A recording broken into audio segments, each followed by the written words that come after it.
the heart of Washington, D.C., the grand chambers of the Supreme Court buzzed with an electric tension that seemed to ripple through the marble corridors. The room, adorned with towering columns and intricate friezes, was packed with reporters, legal analysts, and curious onlookers, all drawn by the unprecedented news that Chief Justice John Roberts had imposed a staggering $200,000 fine on U.S. Representative Jasmine Crockett. The air was thick with anticipation as whispers filled the gallery as some spoke of a clash over courtroom decorum, others of a deeper political feud. Crockett, a fiery Texas Democrat known for her unapologetic rhetoric and advocacy for marginalized communities, stood at the center of the storm, her expression a blend of defiance and determination. Her legal team flanked her, their faces grim but resolute, as they prepared to face the weight of the nation's highest judicial authority. Roberts, seated at the bench, his black robe a symbol of unyielding tradition,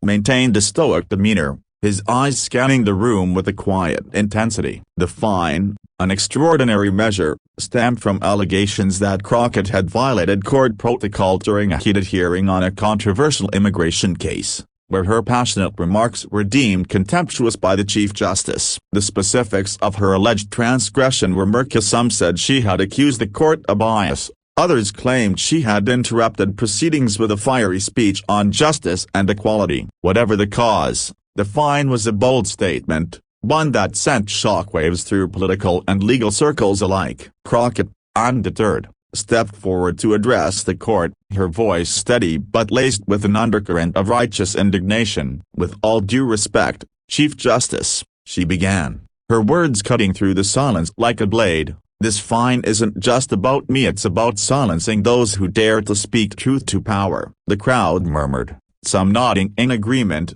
others shifting uncomfortably. Her statement was a gauntlet thrown, a challenge to the institution itself. Roberts, known for his measured restraint, leaned forward slightly, his expression unreadable, as Crockett continued, her words gaining momentum. She spoke of her journey, from a public defender in Texas to a congresswoman fighting for her constituents, weaving a narrative that resonated with those who felt marginalized by the system. Her speech was not just a defense but a rallying cry, invoking the struggles of everyday Americans who, she argued, were too often ignored by the halls of power. The courtroom, a place typically bound by rigid protocol, felt alive with the weight of her words, as if the very walls were listening. Reporters scribbled furiously, capturing every syllable, while social media began to light up with hashtags and clips of her speech. Crockett's legal team, led by a seasoned attorney with a reputation for taking on tough cases,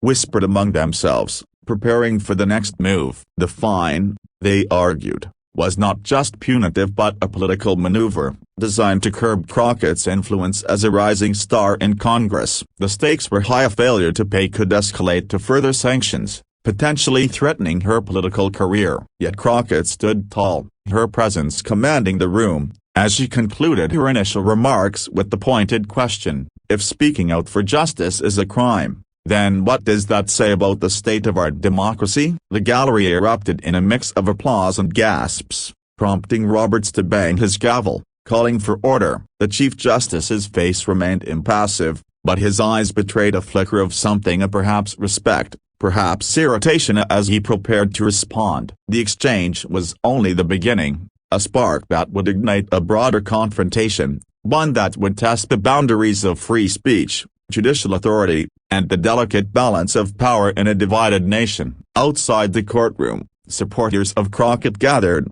holding signs that read "Justice for Jasmine" and "Speak Truth," while critics decried her as divisive, amplifying the fine as evidence of her recklessness. The media frenzy grew, with pundits debating whether Roberts' decision was a necessary defense of judicial decorum or an overreach that stifled dissent. As the hearing adjourned for a brief recess, Crockett's team huddled, strategizing their next move, while Roberts retreated to his chambers, the weight of his decision hanging heavy. The stage was set for a clash that would resonate far beyond the walls of the Supreme Court, a moment where personal conviction met institutional power, and the outcome remained uncertain. Too. As the hearing resumed, the atmosphere in the Supreme Court was charged with the palpable sense of history in the making. Jasmine Crockett, undaunted by the looming fine, took her place once more, her eyes locked on Chief Justice John Roberts, who presided with an air of quiet authority. The room was a microcosm of a polarized nation, with supporters and detractors of both figures watching every move like hawks. Crockett's legal team had spent the recess crafting a bold strategy. They would not only challenge the fine but turn the proceedings into a broader indictment of systemic issues within the judiciary. Her lead attorney, a sharp-witted litigator named Elena Martinez, rose to present their case, arguing that the fine was not only excessive but an unconstitutional infringement on Crockett's First Amendment rights. Martinez cited precedent after precedent, from landmark free speech cases to lesser-known rulings on contempt of court, weaving a legal tapestry that painted Roberts' decision as an outlier. The Chief Justice's action,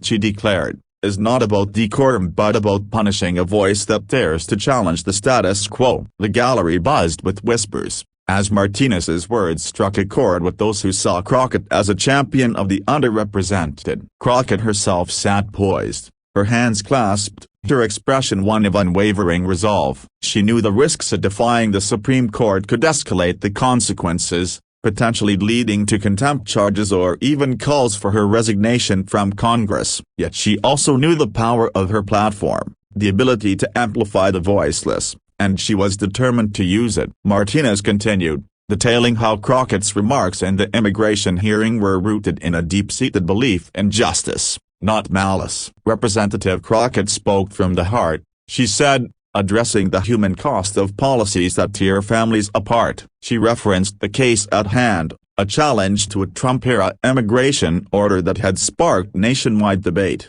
and argued that Crockett's passion was a necessary counterpoint to a judiciary that sometimes seemed detached from the lives it impacted. The courtroom, usually a bastion of dry legal arguments, felt alive with emotion, as Martinez painted a vivid picture of the stakes: a single mother facing deportation, a child left behind, a community in fear. Crockett's alleged outburst, Martinez contended, was not contempt but a plea for humanity, one that deserved to be heard.